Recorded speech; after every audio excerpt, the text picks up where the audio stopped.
রাজশাহী বিশ্ববিদ্যালয়ে ভর্তিতে পোষ্য কোটা পুরোপুরি বাতিলের দাবিতে প্রশাসন ভবনে তালা দিয়েছে শিক্ষার্থীরা।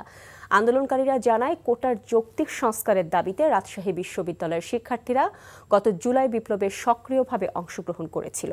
কিন্তু বিপ্লবের পরবর্তী কোটার যৌক্তিক সংস্কার তো হয়নি, বরং একটি অযৌক্তিক অবৈধ কোটা রাজশাহী বিশ্ববিদ্যালয়ে রেখে 2024-25 সেশনে ভর্তি বিজ্ঞপ্তি প্রকাশ করেছিল বিশ্ববিদ্যালয় প্রশাসন। এ প্রেক্ষিতে বুধবার বিশ্ববিদ্যালয়ের সিন্ডিকেট সভায় শিক্ষক এবং কর্মকর্তাদের ক্ষেত্রে পোষ্য কোটা বাতিল করে তৃতীয় এবং চতুর্থ শ্রেণীর কর্মচারীদের জন্য 1% পোষ্য কোটা রাখার সিদ্ধান্ত হয়।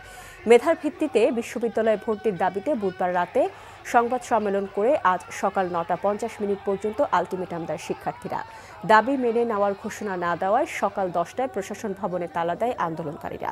প্রশাসন ভবনের ভেতরে রয়েছেন কর্মকর্তা কর্মচারীদের পাশাপাশি 2 জন উপাচার্য।